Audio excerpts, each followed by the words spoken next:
Well, setting up the project for ASE is really just a matter of locating where you're going to put all of your project files so that you can set up your ASE Data folder.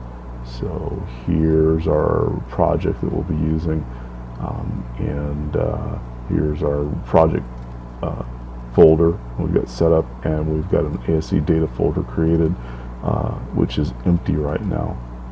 So once we start using the program, that will fill up with data. And we've got shortcuts here to alignments, corridors. Well, basically the framework for everything. I believe surfaces are actually in the drawing and shared. I don't think we have alignments at this point. So we'll create alignments with ASE and convert them to Civil 3D. So in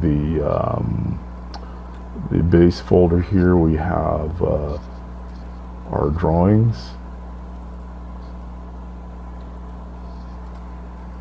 and this is what we're starting out with. Got a preliminary surface, existing surface, boundary, site layout, and landscaping, topo, and we got a pre-plat. What we'll really be using right now for vertical design and production are the site layouts, boundary, existing surface, and then we'll create alignments and vertical control and vertical design from there. So we're ready to get started at this point.